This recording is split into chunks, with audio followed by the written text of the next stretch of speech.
नमस्कार, मैं हूं अमरेश यादव और इस वक्त हम मौजूद हैं विधायक निवास पे। केंद्र सरकार के बजट 2026 को लेकर प्रदेश राजनीति गरमाई हुई है। सरकार इसे विकास का बजट बता रही है तो वही विपक्ष इसे चुनावी बजट कह रहे हैं। इन्हीं सवालों को लेकर हम सीधे जनप्रतिनिधि से जवाब जानने की कोशिश करेंगे। तो जी सर, आप बताइए, आपका नाम क्या है सर? लालजीत यादव। लालजीत यादव। हमारा सवाल यह है कि क्या यह बजट यूपी के लिए जमीनी बदलाव लाएगा? यह बजट जो है जुमलेबाज बजट है। आदरणीय सीतारमण जी जो बजट लाई है, माननीय प्रधानमंत्री जी के नेतृत्व में, आदरणीय मोदी जी के नेतृत्व में जो बजट आया है, ये धरातल पे जनता को कोई राहत देने वाला नहीं है। ये विपक्ष की बात नहीं है, आम जनता की बात है। न किसानों की आय दोगुनी होगी, न चिकित्सा, शिक्षा, स्वास्थ्य, रोजगार पे कोई इस तरह का बजट आया कि उनको रोजगार मिले और चिकित्सा शिक्षा मजबूत हो, उस पर तो कोई बजट नहीं आया है। तो इस तरह की बातें हैं, ये केवल आप लोगों के चैनलों पर तैर रहा है और अखबारों में फ्रंट पेज पे छपेगा कि सुनहरा बजट है, जनता को बड़ा राहत देने वाला है। लेकिन ऐसा कोई बजट इस तरह का नहीं इन्होंने पेश किया है।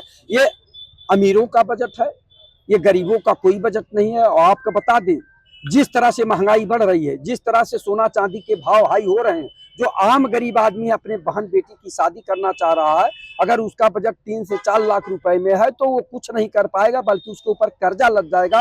वो आत्महत्या करने पे मजबूर होगा कि क्यों इस तरह का सोना चांदी क्यों आसमान छू रहा है। इसको भी तो कम करना चाहिए देश के प्रधानमंत्री जी को, तो उस पर कोई जो है लगाम नहीं लगा रहे हैं। आप बताइए, न पेट्रोल का दाम घट रहा है, न डीजल का दाम घट रहा है, तो कैसे लोगों का जीवन यापन चलेगा?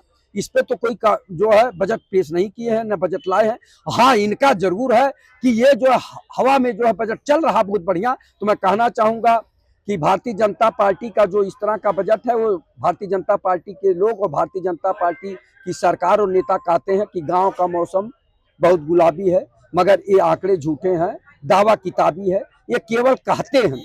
धरातल पे जब आएगा, जब आम जनता को राहत मिले, तब न महसूस हो, आम जनता को जो है महंगाई से राहत मिले, आम जनता को थोड़ा सा जीवन स्तर ऊपर उठे, तब न ये आम बजट अच्छा माना जाएगा। लेकिन इस आम बजट से जनता को कोई फायदा नहीं होने वाला है। केवल ये लोग जो है, जैसे अन्य लोग कह रहे हैं, ये जुमलेबाज बजट है और ये लोग केवल सत्ता भक्त है, कुर्सी भक्त है, आम जनता के लिए कोई राहत नहीं दे रहे हैं। इससे जनता बहुत निराश हताश है। ये लगभग 9वां बजट इनका था। जी, मेरा दूसरा सवाल ये है कि क्या यह बजट जो है चुनाव को ध्यान में रखकर बनाया गया है? चुनावों में उत्तर प्रदेश में चुनाव होने वाला है और पश्चिम बंगाल में चुनाव होने वाला है, तो इसी तरह का बजट बनाए हैं। लेकिन इस बजट का धरातल पे जब उतरे, जनता को महसूस हो, जनता को राहत महसूस हो, तब न हम लोग मानेंगे कि बजट अच्छा है। बजट तो कई बार इन्होंने पेश किया, लेकिन जनता का कोई विकास नहीं हुआ, बल्कि घोर भ्रष्टाचार हो रहा है। एक प्रधानमंत्री जी का जल जीवन मिशन चल रहा है, उसमें घोर भ्रष्टाचार हो रहा, पूरे प्रदेश में हाहाकार मचा हुआ है।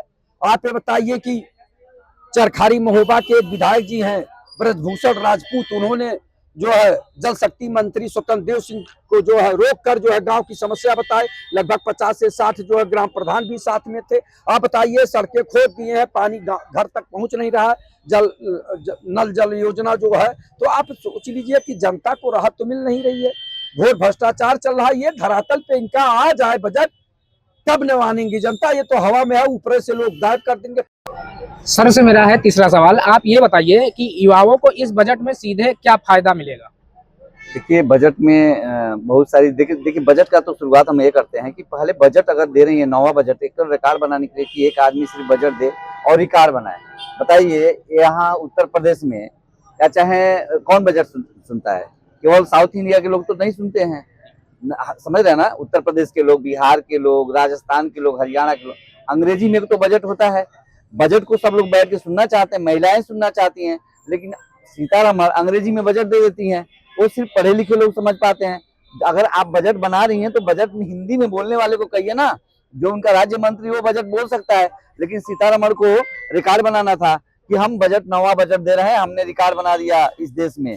और मोदी जी को भी रिकॉर्ड बनाना है, हर व्यक्ति को रिकॉर्ड बनाना है। युवाओं के लिए बजट यही दिए हैं, बोले हैं कि आप सब लोग रील बनाओ और रील से कमाओ, स्टूडेंट रील बनाए और रील बना के कमाए, यही तो दिया है बजट में। बजट में और क्या दिया है इन्होंने? क्या दिया बताइए?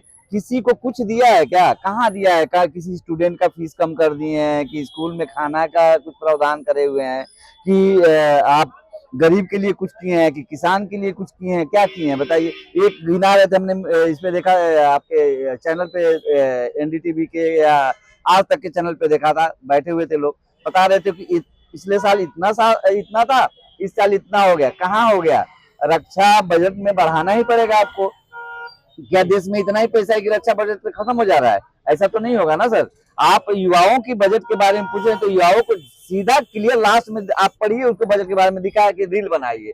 आप बताइए, आप स्टूडेंट को यूजीसी ला के लड़ा दीजिए, ओबीसी को एससी एसटी को लड़ा दीजिए और रील बनाइए, लड़ते रहिए और लड़ते रील बना दीजिए, उसी से पैसा कमाओ। आप नौकरी तो दे नहीं सकते हैं, किसी को खाना तो दे नहीं सकते हैं, नौकरी दे नहीं सकते हैं, है ना।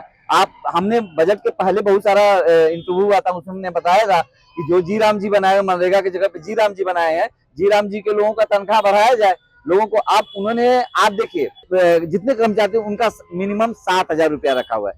7,000 में पेंशन में आप कितना खा लेंगे या कितना रख लेंगे? जी सर, आपका नाम क्या है? नामवर राम जी, रामोहन नाम। ये बताइए सर, सरकार जो है इसे विकास का बजट बता रही है, तो वहीं जो विपक्ष है इसे चुनावी बजट बता रहा है। आपका इस पे क्या कहना है?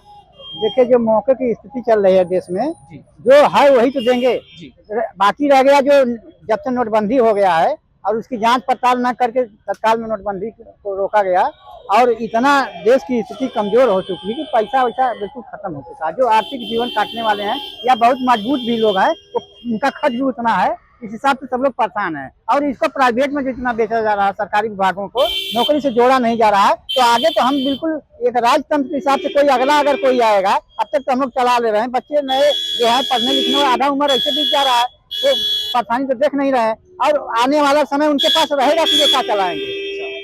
7,000, 8,000, 5,000 सब लोग नौकरी दिख जाते हैं करने, तो घर घर थोड़ी कहीं काम मिल जा रहा है। काम तो खत्म हो चुका है धीरे धीरे। तो सरकारी विभाग को पूरे तरीके से रोका जाए और उसको रोजगार नौकरी से जोड़ा जाए। रोजगार तो नहीं कि हमने रोजगार दिया, नौकरी दिया, नौकरी देने से थोड़ी होगा। वो काम तो आज भी दरवाजे वाला काम तमाम लोग कर रहे हैं, तो उससे नहीं काम है। वो तो अपन जैसे कमजोर रहते हैं वो लोग तो कहीं भी काम कर लेंगे, अगर काम मिला तो। काम ही नहीं मिल रहा है, खर्चा आपका देख लीजिए, मोबाइल से लेके और टेक्निक के हिसाब से और खर्चा तमाम गरीबों को इतना है कि खर्च है, आमदनी एक पैसा नहीं है। तो कम कम इसका ध्यान रखते हुए उनको गरीबी अमीरी ना ज्यादा हो और शिक्षा पर कम कम जो प्राइवेट स्कूल है उसको रोका जाए। कम शिक्षा में, पढ़ाई में कम पैसा में लोग पढ़ावे। कहना ये है कि हाँ, प्राइवेट स्कूलों को हाँ बिल्कुल रोका जाए। और जो सरकारी शिक्षा है उसे अच्छा उसको भी रोका जाए। प्राइवेट बढ़ाए में ना, मोबाइल का खर्चा देखिए इतना बढ़ा दिए, तो व्यापार के साथ फ्री करके आज 10,000 मोबाइल का देश में व्यवस्था ऐसा है कि उसके बिना काम रुक जा रहा है। ये हवा से चलने वाली, जमीन के अंदर चलने वाली का रेट इतना बढ़ा दिए हैं कि आपका कारोबार सब बंद हो जाए। कहाँ रखते हैं आप बताइए? इसका बातें नहीं कर क्यों बेच रहे? खड़ा रोका ना, हाँ चलने न दें, रोका। बजट आना है कि इसको रोके, सरकारी विभाग को बिल्कुल रोके। सरकारी भारत सरकार, प्रदेश सरकार की नौकरी दें ताकि एक परिवार का पूरा तरह से खर्चा चले। बच्चे पढ़ाई लिखाई से डरते थे कि हमको पढ़ाई करना सरकारी स्कूल में, हम अगर झगड़ा करेंगे तो मुकदमा हो जाएगा, तो हम आगे पढ़ नहीं पाएंगे। अब डरे नहीं है किसी को, क्या समझाएंगे? बच्चों को समझाओ तो अगला भागते हैं इधर उधर, समझ ही नहीं पाते हैं। आधी आधी उम्र बीत गई, पढ़ाई उन्होंने, शादी नहीं हो पा रही नौकरी के चक्कर में बच्चों का। सही बात है। ठीक है सर, बहुत बहुत धन्यवाद।